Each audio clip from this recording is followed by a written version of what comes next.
चला दिवस निघाल्या आता सगळ्यात पहिले नाश्ता. तर आता नाश्त्याचीच तयारी करत आहे. तर आज मी बनवले होते मुगाचे अप्पे.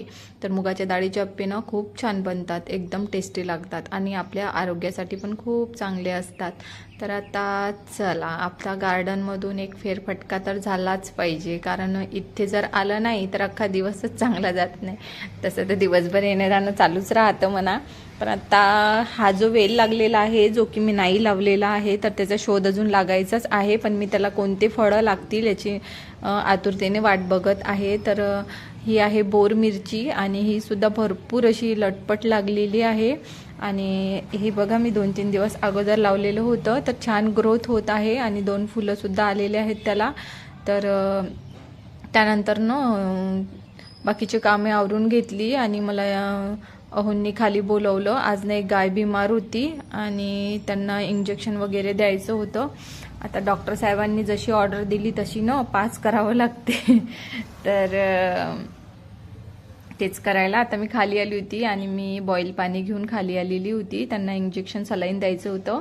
तर अशा वेळेस त्यांच्याजवळ कोणी ना कोणी पाहिजे असते, कारण आता आमच्या घरचा जो कामवाला दादा होता तो थोडा बाहेर गेलेला होता, म्हणून मग ते बोलले की तू ये आणि थोडी मदत करू लाग. तर अशा वेळेस मग गाय वगैरे इंजेक्शन द्यायला, गाई म्हशी कोणी असो, इंजेक्शन किंवा सलाईन द्यायला खूप जास्त म्हणजे त्रास देतात. तर आता तुम्ही समजूच शकता की माणसापेक्षा यांचं कसं वेगळं काम असतं थोडंसं. तर मग मी तिथेच थांबली आणि त्यांचं मग चालू होतं इंजेक्शन, सलाईनची तयारी करत होते ते. तेव्हापर्यंत मग गोपालदादांनी मस्त गोठा साफ करून गेले होते गोपालदादा बाहेर. आणि माहिती नाही अचानकपणे गाईला काय झालं नेमकं, तर तिला खूपच जास्त असं चक्करसारखं वाटत होतं आणि 2दा ते खालीसुद्धा पडली. तर हे बोलले की कॅल्शियमची कमी होऊ शकते म्हणून चेक केलं यांनी. तर बोलले की चल तिला इंजेक्शन सलाईन देऊन देतो. तर मग आता यांचं चालू होतं. तर मग गोपालदादा पण आले तेवढ्यात आणि गोपालदादांनी मग गाईला व्यवस्थित बांधून घेतलं. होनी इंजेक्शन वगैरे दिलं. आता बाकी होती सलाईन आणि डॉक्टर साहेब बोलले की आता थोडा वेळ थांब. अशा वेळेस मला नर्सचं काम करावं लागतं, कारण मग डॉक्टर साहेबांच्या हेल्पसाठी कोणी ना कोणी पाहिजे असतं. तर काही नाही हो, मजाक करत आहे तुमच्यासोबत. तर थोडीशी नवरोबाला हेल्प पाहिजे असते ना अशा वेळेस, तर तेच मग करते आहे. आणि एवढ्या याच्यात मग माझे कामंसुद्धा राहून गेलेले होते. तर मी इकडे आली तर मग कामं बाकी होते.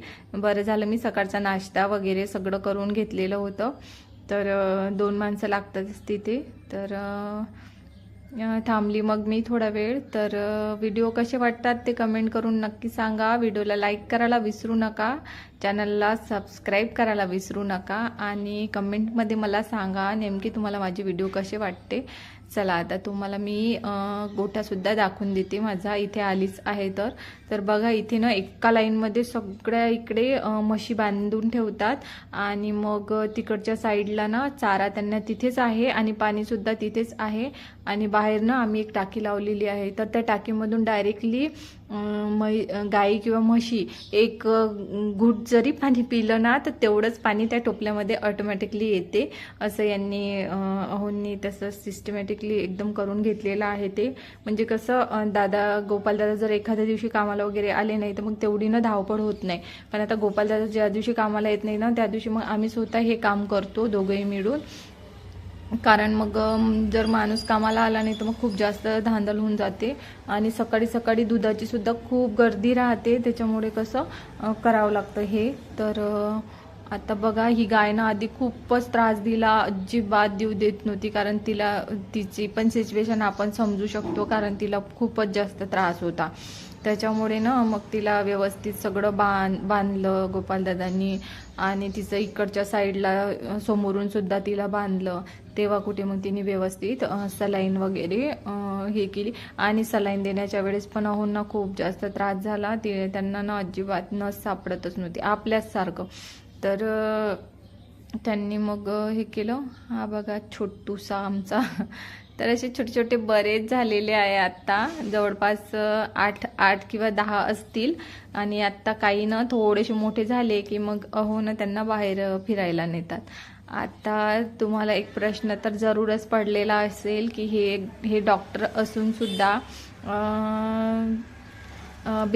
बिझनेस का करतात, जॉब का करत नाही. तर याचा व्लॉग मी तुमच्यासोबत नंतर शेअर करणार आहे आणि मी तुम्हाला सांगणार आहे की आम्ही हे डॉक्टर असून जॉब का करत नाही आणि हा बिझनेस का करतात.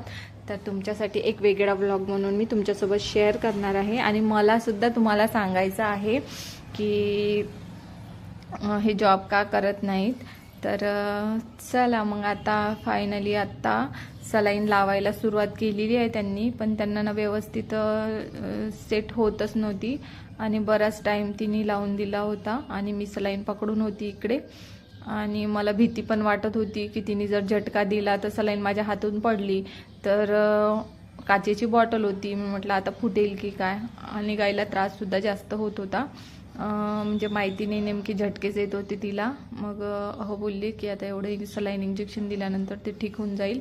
तर कॅल्शियमच्या कमीमुळे पण कधी कधी ना म्हणजे आपल्याला पण तसंच आहे की कॅल्शियमच्या कमीने आपल्याला खूप कमजोरी येते. तसंच यांचं सुद्धा आहे, तर हिलासुद्धा तसंच झालेलं होतं.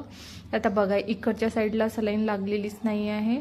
आम्ही बरेच वेळपर्यंत थांबलो, अहोंनी बरेच प्रयत्न केले पण इकडे ना सलाईन पास होतच नव्हती.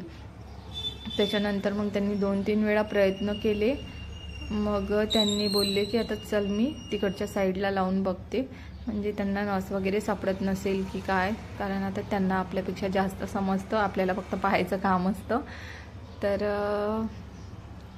पहा आता तिकडच्या साईडनी त्यांनी व्यवस्थित लावली आणि फायनली सलाईन स्टार्ट झालेली आहे. आणि यांचं कसं असतं ना, यांचं सलाईन ना खूप फास्ट जातं, आपल्यासारखं जात नाही.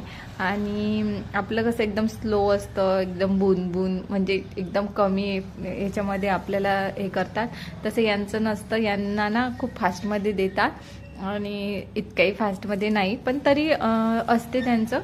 तर आता हे बघा पकडूनच उभे आहेत, तर मग होऊन जाईल लवकरच. तर चला आता बाकीच्या कामाचं टेन्शन आलेलं होतं मला की माझा बराच वेळ इथेच गेलेला आहे, पण हे सुद्धा महत्त्वाचं काम होतं.